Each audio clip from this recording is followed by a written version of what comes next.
이라는 제목으로 말씀을 나누겠습니다. 며칠 전에 제가 아는 목사님과 함께 차를 타고 이동하게 되었는데요. 그 목사님의 이제 차량을 제가 얻어 타게 됐습니다. 그 차는 이제 새로 구입한 차인데 교회 차량입니다. 교회에서 이제 오랫동안 타던 차가 너무 이제 기능이 안 좋으니까 새로운 차를 이제 구입했는데요. 제가 그 차를 얻어 타면서 느낀 것이, 제가 이제 저희 가정에 개인 자가용이 있습니다. 그 자가용은 4년 전에 구입했었는데 그 4년 전에 구입했던 자가용과 최근에 이제 새로 이렇게 출시된 이 차를 제가 비교해 보니까 그 더 많은 기능들이 차량에 탑재되어 있었다라는 거죠. 계속 갈수록 이제 차량이 기능들이 계속 업그레이드 되는 것 같아요. 그래서 예전에는 생각도 못했던 그런 기능들이 차량 안에 있습니다. 뭐 우리 성도님들도 잘 아실 거고 남성분들도 뭐 잘 아시겠지만 이제 뭐 크루즈라고 하는 기능도 있고요. 차량이 이제 차선에서 이탈하는 것을 방지하는 뭐 그런 기능도 있습니다. 그리고 차량에 이제 블루투스 기능을 자기 핸드폰에 연결해 가지고, 이건 뭐 오래됐죠. 이제 전화가 오면 핸드폰으로 차량 운전을 하면서 전화 받는 것이 아니라 이제 그 안에 핸들에서 다 조작할 수 있는 그러한 기능들이 있습니다. 그런데 그 차를 몰고 가는 그 가운데 그 목사님께서 이런 모든 최신 기능을 하나도 사용을 못 하고 계시더라고요. 모든 것을 그냥 수동으로 하고 계셔서. 그래서 제가 왜 그렇게 최신 기능을 활용하시지, 전화가 왔는데 운전을 하다가 한쪽 손으로 핸들을 잡고 핸드폰으로도 받고 있더라고요. 그래서 목사님, 여기 다 기능이 있는데 왜 그렇게 하고 계세요? 그러니까 매뉴얼을 봐야 되는데 매뉴얼 보는 게 귀찮대요. 그리고 설명서 매뉴얼을 봐도 무슨 말인지 잘 모르겠다 이러면서 그 좋은 차량을 가지고 정말 하나도 기능을 사용하지 못하는 그런 모습을 제가 보았습니다. 요즘 차량이나 이제 기계 제품들을 보면요, 새로운 기능들이 정말 많이 있고 참 복잡하다 이런 생각을 하게 됩니다. 아마 우리 성도님들은 갈수록 뭐 가정 제품, 가정에서 필요한 그런 전자 제품이나 핸드폰이나 뭐 휴대폰, 뭐 여러 가지 TV, 수많은 기능들이 있지만 아마 제대로 활용하시는 분들이 많지 않을 것 같은데, 인간은 어떤가라고 생각해 볼 수 있습니다. 인간은 단순해 보이지만 단순하지 않은 존재라는 것이죠. 하나님께서 매우 복잡하고 정교하게 인간 존재를 만드셨다라는 거예요. 특히 인간의 내면이나 인간의 마음, 이 인간 영혼의 작동이, 인간 영혼의 기능이 매우 복잡하고 매우 정교하다. 그래서 성경에 보면요, 이 마음에 대해서, 인간의 마음에 대해서 많이 말씀합니다. 특히 잠언서에서 이 마음의 중요성을 많이 다루고 있는데, 이 인간의 마음의 기능과 중요성을 계속 성경이 강조하고 있다라는 것입니다. 그래서 우리는 우리 인간의 마음이라는 것, 심령이라는 것이 어떠한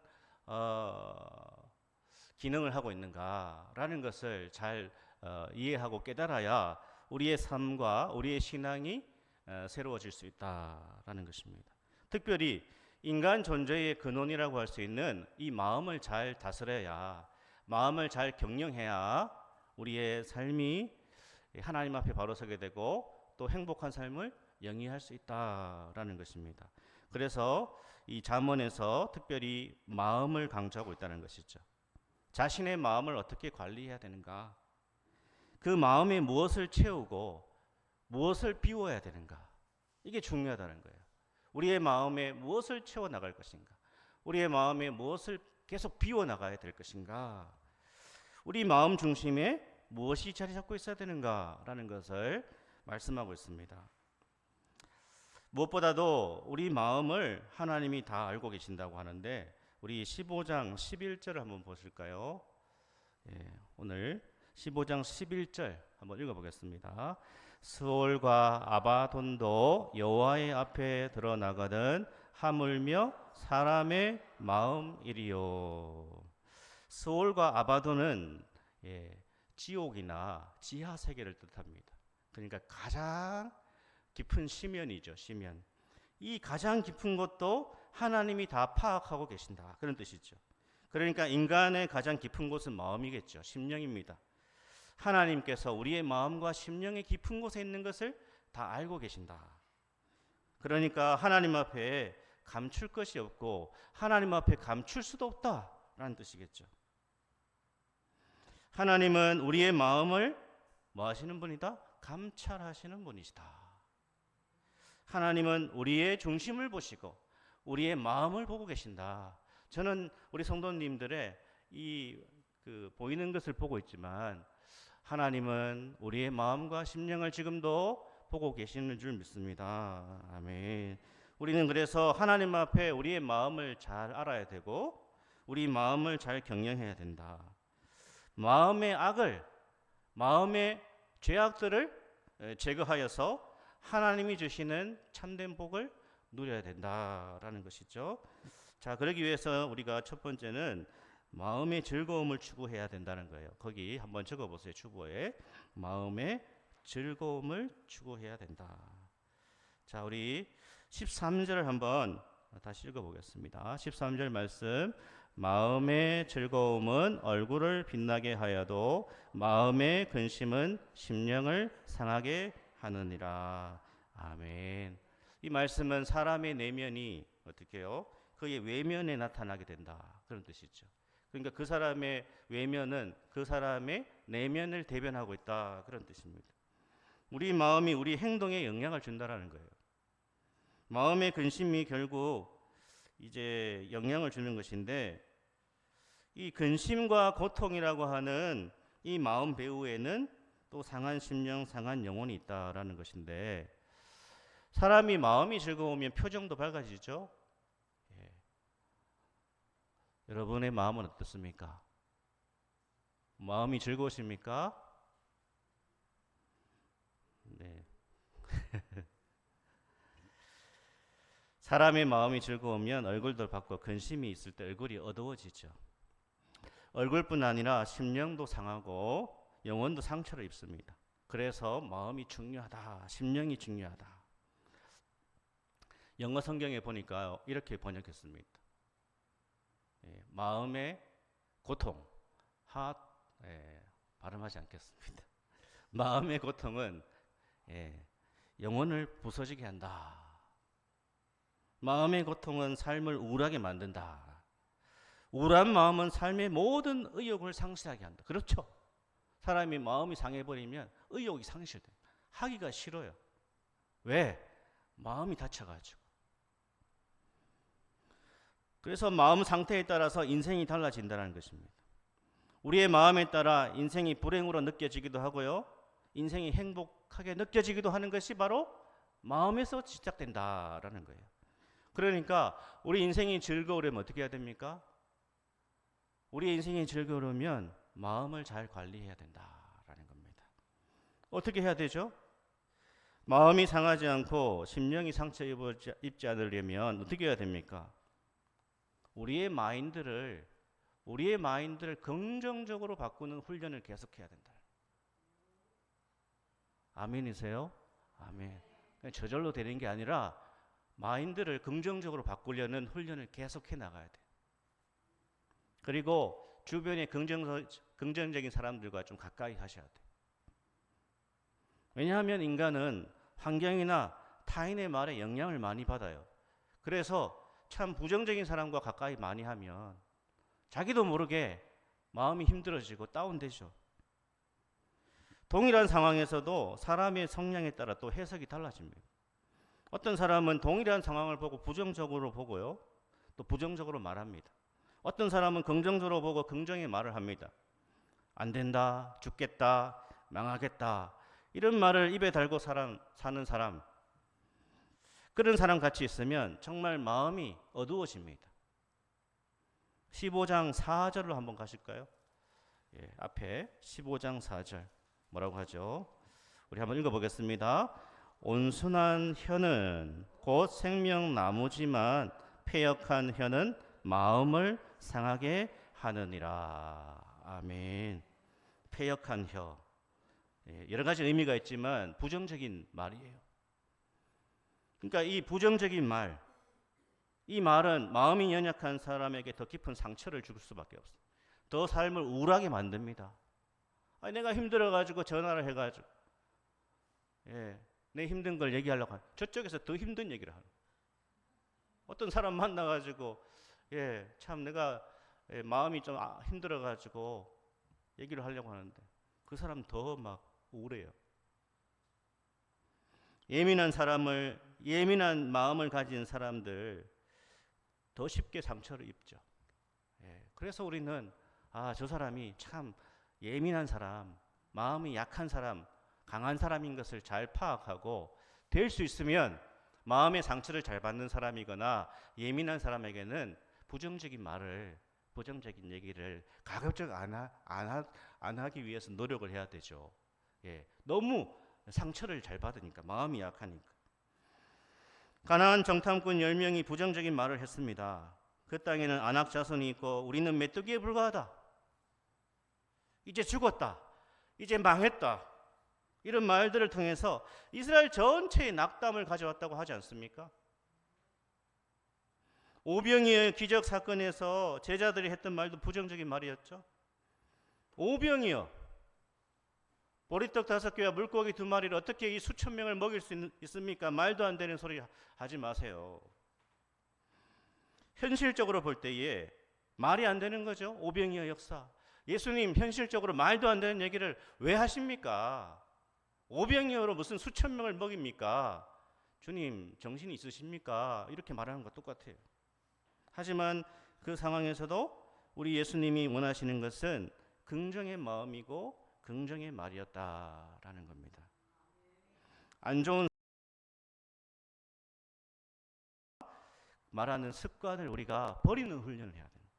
버리는. 기도도요, 긍정적으로 하셔야 돼요. 부정적인 기도는 혼자. 그런 건 하나님 앞에 혼자 하시고, 공동체 안에서는 우리가 정말 힘을 낼 수 있는, 아멘. 왜냐? 우리의 기도와 찬양은 하나님이 들으시지만 우리 회중들도 다 듣고 있는 거예요. 나가야 됩니다. 훈련.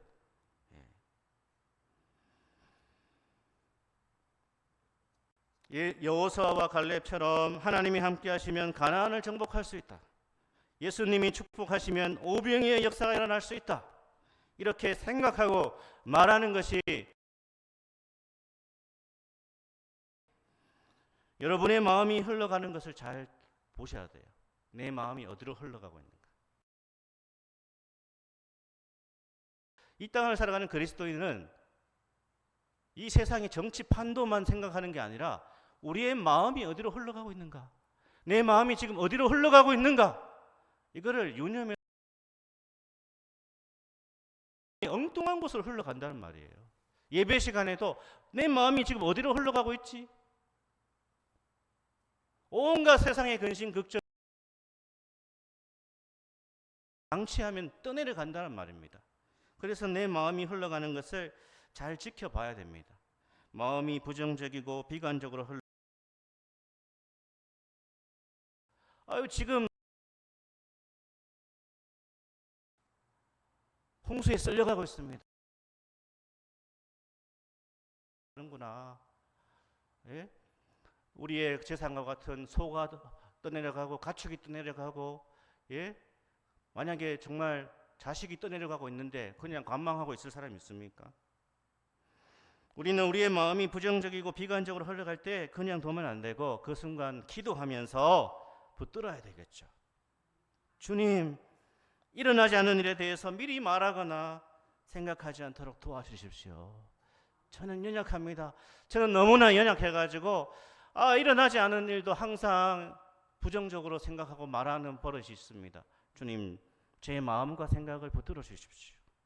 최악의 상황이 아니라 예수 그리스도의 최선을 바라볼 수 있도록 주여 저의 마음을 붙잡아 주십시오. 주님 또 부정적으로 생각하고 있습니다. 또 부정적으로 말하고 말았습니다. 제 생각과 입술을 붙들어 주십시오. 주님의 선하심을 믿습니다. 지금 이 상황에서 주님의 선하심을 믿고 주님의 선하심이 저의 인생과 우리 자녀들과 우리 가정에 함께 하심을 저는 믿기를 원합니다. 저의 마음을 붙들어 주십시오. 마음의 즐거움이 몸에도 영향을 줍니다. 마음이 강건하면 용기가 생기고요. 미래에 대해서도 긍정적이게 되죠. 자신을 긍정적으로 바라보기 때문에 자신감이 생깁니다. 목소리에 힘이 생기고요. 활기가 넘치고 얼굴빛이 살아나는 것이죠. 우리는 자주 미소 지을 수 있습니다. 그리고 주변까지도 밝게 만드는 것입니다. 이런 은혜가 있기를 축복합니다. 아멘. 그래서 15장 15절로 가보시면 이렇게 되어 있는데 한번 읽어보겠습니다. 15절 고난 받는 자는 그날이 다 험악하나 마음이 즐거운 자는 항상 잔치하느니라. 아멘. 여기 보면요, 고난 받는 자라고 되어 있는데 원래 의미는 마음을 다스리지 못하는 자 이런 뜻입니다. 마음을 다스리지 못하는 자는 그날이 다 험악하다. 마음이 즐거운 자는 항상 잔치한다. 그러니까 자신의 마음을 관리하지 못해가지고 모든 날이 험악한 날이 됩니다. 예. 마음을 잘 경영해야 된다는 것이죠. 마음이 즐거운 자가 되는 것은 훈련이 필요하다는 것입니다. 언제나 기도로 나아가야 되고요. 기도 가운데 마음을 긍정적으로 다스릴 수 있는 하나님의 능력과 성령의 힘을 공급받아 그 능력 가운데 우리의 마음이 즐거움을 회복할 수 있기를 축복합니다. 아멘. 두 번째는요, 더 가치 있는 것을 추구해야 된다라는 거예요. 더 가치 있는 것을 추구해야 된다. 아마 우리 성도님들 가운데도 이렇게 말하고 싶을 겁니다. 아유, 목사님 다 좋습니다. 마음 관리, 마음 즐겁게 하는 거, 긍정적인 마음, 생각 다 맞지요. 하지만 상황이 힘든데, 제 상황이 힘든데 어떻게 긍정적인 마음을 가집니까? 이런 상황에서 되는 게 없는데 어떻게 제가 즐거운 마음을 가질 수 있습니까? 이렇게 말하고 싶으시죠? 우리가 원하는 것을 하나님이 다 들어주시는 방식이면 제일 좋겠죠. 그럼 내가 원하는 걸 다 기도 가운데 들어주시고 환경도 내가 원하는 대로 다 풀리고 이러면 제일 좋을 것 같습니다. 그러나 우리가 잘 생각해 보면요, 좋은 환경, 상황이 주어질 때 정말 즐겁고 행복한가? 오늘 성경은 이렇게 말합니다. 16절과 17절을 한번 읽어보겠습니다. 16절 17절 가산이 적어도 여호와를 경외하는 것이 크게 부하고 번뇌하는 것보다 나으니라. 채소를 먹으며 서로 사랑하는 것이 살찐 소를 먹으며 서로 미워하는 것보다 나으니라. 아멘. 여러분 한번 선택을 해보세요. 제가 이런 제안을 해드리겠습니다. 하나님 믿고 경제적으로 힘듭니다. 하나님 믿는데 경제적으로 힘든 것과 하나님 믿지 않고 부자로 사는 것, 둘 중에 하나를 택하라고 하면 여러분은 뭘 택하시겠습니까? 하나님 믿는데 경제적으로 힘듭니다. 하나님 안 믿는데 경제적으로 윤택합니다. 뭘 택하시겠어요? 오늘 같은 물질 만능 사회에서는 쉽지 않은 질문이겠죠? 하지만 돈이 많으면 다 좋고 행복하다. 돈이 많으면 경제적으로 윤택하면 남들이 부러워할 만한 인생인가? 오늘 성경은 그렇지 않다. 물론 잠언에서 이 경제적인 윤택함을 부정적으로 말씀하지 않습니다. 성경에서 부자가 되는 것을 부정적으로 얘기하지 않습니다. 부정적인 면도 있죠. 하지만 모든 부에 대해서 성경이 부정하는 게 아닙니다.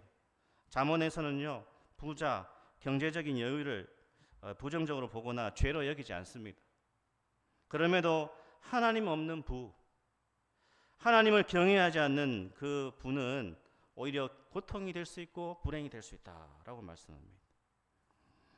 우리가 아무리 좋은 재료를 가지고 있다 해도요, 그 재료를 가지고 좋은 것을 만들 재능이 없다면 그 재료는 소용이 없어요.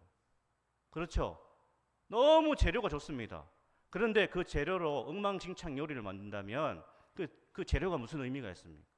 최고급의 재료를 가지고 있는데 그거를 최고급으로 만들 재능이 없어요. 젊음이라고 하는 최고의 재료가 주어졌습니다. 나에게 젊음. 근데 이 젊음을 허랑방탕하게 삽니다. 그리고 젊음이 무슨 가치가 있습니까? 그 젊음을 죄 짓는 것으로 사용한다면 그 젊음은 의미가 없는 것입니다. 부자인데요, 돈이 많은데 하나님을 두려워할 줄 모릅니다. 하나님을 경외하지 모르는 그 부유함이 무슨 소용이 있습니까? 하나님을 경외할 줄 몰라 그 부로, 그 돈으로 죄를 짓고 함부로 살고 온갖 향락에 다른 사람 무시하고 살아간다면 그 재료를 완전히 망치고 있는 겁니다. 오히려 돈이 좀 부족해도 하나님을 두려워할 줄 알고 하나님을 경외하고 믿음으로 살아가는 것이 훨씬 복되다라고 말씀하고 있다는 거예요. 이것이 하나님 말씀입니다. 이것이 우리가 추구해야 될 더 높은 가치와 이상이다라고 오늘 성경이 말씀하고 있습니다. 오늘날 사람들이요, 이 가치와 본질을 자꾸 어디 둡니까? 돈에 두려고 합니다. 인생의 진정한 가치와 정말 중요한 것을 계속 물질에 둡니다. 그리고 그리스도인들조차도 이 세상을 따라서 인생의 가치는 돈이야, 인생의 가치는 그냥 부유한 거야, 이렇게 모든 그리스도인들도 그렇게 흘러 떠내려가고 있다는 겁니다. 그러니까 그리스도인들도 돈이 넉넉하지 못하면, 내가 수십억 자산을 가지지 못하면 나는 불행한 인생 같고 나는 실패한 인생 같고 내 인생은 왜 이러나, 그렇게 우울하게 살아간다는 말입니다. 자꾸 행복을요, 세상의 가치에 둔다는 거예요. 오늘 맥주 감사절을 우리가 하나님 앞에 드리면서 진정한 감사가 회복돼야 되겠죠. 그러기 위해서는요, 세상의 기준으로 내 삶을 자꾸 평가해서는 안 됩니다. 세상적인 기준으로 내 삶을 평가하면요, 맥주 감사절에 감사가 회복되지 않습니다. 사랑하는 여러분, 진정한 감사가 주님 안에서 회복되는 주일이 되기를 축복합니다. 아멘. 하나님을 경외하면서요, 믿음으로 사는 것이 더 가치 있고 행복한 삶이다. 이것을 우리가 놓치면 안 됩니다. 하나님 경외하면서 믿음으로 살아가는 삶이 가장 가치 있고 행복한 삶이다. 이것을 그리스도인들이 포기하면 안 된다는 거예요. 하나님의 백성들이 포기하면 안 됩니다. 늘 먹는 것이 된장입니다. 김치입니다. 채소입니다. 그런데 서로 사랑하고 삽니다. 반면에 매일 한우 등심 2+ 먹습니다. 그런데 서로 미워합니다. 무엇이 더 나은 삶이죠? 무엇이 더 가치 있는 삶이죠? 최고 레스토랑에서 스테이크를 썰고 명품으로 두르고 있지만 서로 미워하고 서로 못 잡아먹어서 안달입니다. 그게 진짜 행복입니까? 예전에 제가 사역할 때 우리 성도님의 요청으로 그 따님 댁에 신방을 갔어요. 그 따님 가정에 가니까 정말 잘 살더라고요. 대구에서 제일 좋은 아파트, 비싼 아파트, 어리어리하게 살고 있었어요. 또 그 아파트가 어디고 그런 데가 있습니다. 지금 뭐 거기가 제일 비싼지 모르겠지만 그 따님이라는 분이 참 신앙생활을 하지 않아서 또 여러 가지 마음이 힘들다고 해서 함께 가게 되었습니다. 그 따님이요, 정말 잘 사는 사람들은 뭔가 다르더라고요. 그냥 얼굴에서부터 부티가 나는데 정말 외모도 출중하고 머리부터 발끝까지 정말 다 명품인 것 같아요. 그런데 그 신방하면서 이야기를 들어보니까 참 결혼 생활이 행복하지 않다. 남들이 부러워하는 그러한 환경에서 살아가고 있지만 그 따님이 부부 관계가 너무너무 비참하다라는 것을 제가 신방하면서 알게 되었습니다. 그분의 남편이 정말 잘 나가는 사람인데 1년에 거의 10달 이상은 해외에 나가 있다고 합니다. 사업을 핑계로 그렇게 하는 것 같아요. 아내에게 가족에게 아내에게 돈은 정말 부족함 없이 준답니다. 그런데 가정생활은 나 몰라라는 거예요. 그리고 아내에 대해서 전혀 애정이 없습니다. 사랑이 없습니다. 그 아내는 뭔가 채워지지 않는 것과 남편에 대한 그러한 불안감에 계속 이제 성령을 하는 거예요. 성령을. 남편에 대한 의심, 불안. 아이들도요, 아빠의 존재에 대해서 별로 생각하지 않습니다. 저는 그것을 보면서 제가 좀 극단적인 사례겠죠. 그런데 정말 더 본질이 무엇인가? 더 가치 있는 것이 무엇인가? 어쩌면 늘 쪼달리는 삶일 수 있습니다. 예수 믿지만 늘 쪼달리는 살림살이일 수도 있습니다. 하지만 남편이 아내를 생각하고 아내는 남편을 또 자식들은 부모가 애쓰는 것을 부모가 참 우리를 위해서 힘들게 살아가고 있다는 것을 생각하고 또 작은 것에 감사가 있고 서로를 생각하고 살아가는 그러한 가정, 그 마음이 즐겁지 않을까? 작지만요, 서로를 생각하고 가족처럼 또 친구처럼 베풀고 돕는 면 괜찮지 않습니까?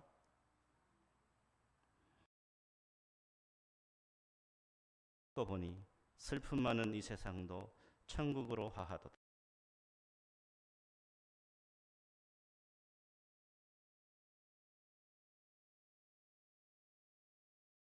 우리가 이렇게 찬송하지 않습니까?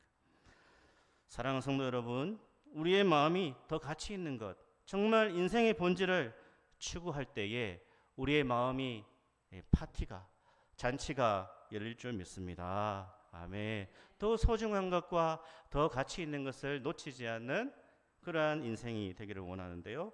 우리가 마지막으로 세 번째는 마음의 여유를 가져야 된다라는 거예요. 마음의 여유를 가져야 된다. 우리 한번 같이 해볼까요? 마음의 여유를 가집시다. 마음의 여유를 가집시다. 18절을 우리 한번 읽어보겠습니다. 분을 쉽게 내는 자는 다툼을 일으켜도 노하기를 더디하는 자는 시비를 그치게 하느니라. 아멘. 오늘 18절 말씀은요, 감정 통제에 대해서 말씀하는 것 같은데 마음 관리 측면에서 볼 수 있습니다. 분노를 쉽게 낸다는 것은요, 마음의 여유가 없다는 것이죠. 마음의 여유가 없을 때 분노가 자주 일어나고 짜증을 자주 내게 됩니다.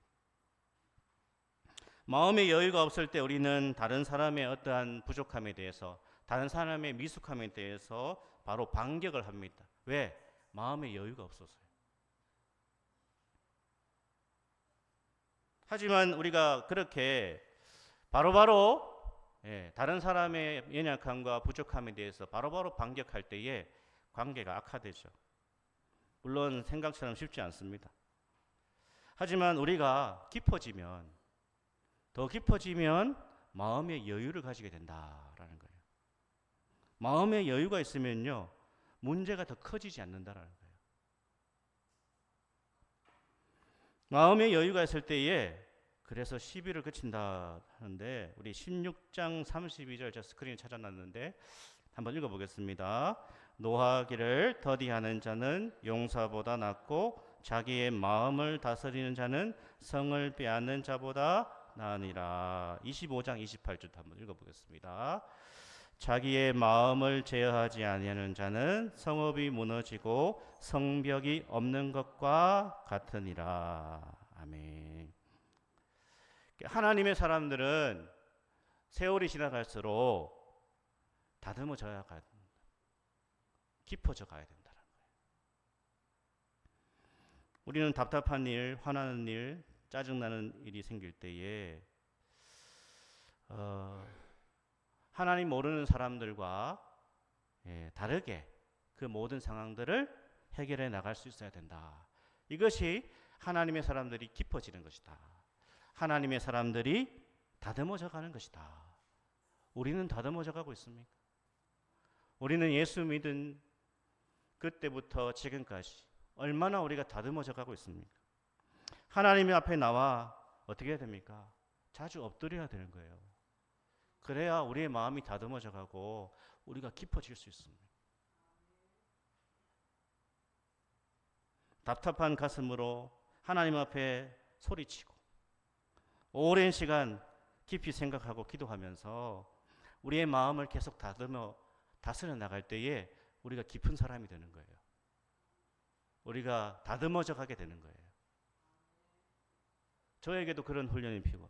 목회자로서 제가 그렇게 깊어지고 다듬어져 가야 되고, 우리 모든 성도님들도 정말 예수 믿고 나서 내가 더 다듬어져 가고 있는가, 내가 더 깊어지고 있는가. 억지로 참는 것이 아니라 정말 다듬어져 가는 것이죠. 주님이 은혜로 내 마음과 내 감정을 붙들어 주셔야 된다라는 겁니다. 우리 예수님께서 마태복음 11장 29절에 말씀하시죠. 나는 마음이 온유하고 겸손하니 나의 멍에를 메고 내게 배우라. 그리하면 너희 마음이 쉼을 얻으리니. 아멘. 이 마음을 소유할 수 있기를 축복합니다. 이 마음의 여유가 있을 때요, 우리는 참 마음의 여유를 가지고 하나님의 사람으로 살아갈 수 있다라고 말씀하십니다. 말씀을 맺겠습니다. 성경에서 마음은 영혼의 자소라고 합니다. 영혼의 근원이라고 하죠. 우리의 모든 감정과 열망과 욕구와 의지와 생각, 마음에서 비롯된다라는 겁니다. 우리 마음은 인생에서 가장 신경 쓰고 잘 관리해야 된다. 우리 성도님들은 마음 관리자, 마음 경영자가, 최고의 마음 경영자가 될 수 있기를 소망합니다. 마음의 온갖 쓰레기들을 그냥 두지 마시고 주님 앞에서 내 마음의 온갖 오물과 쓰레기를 정리하시고 치워버리시고 주님의 성령께서 다시 우리의 마음을 다스려 주셔서 이 험한 세상을 또 믿음으로 살아낼 수 있는 은혜가 있기를 축복합니다. 아멘.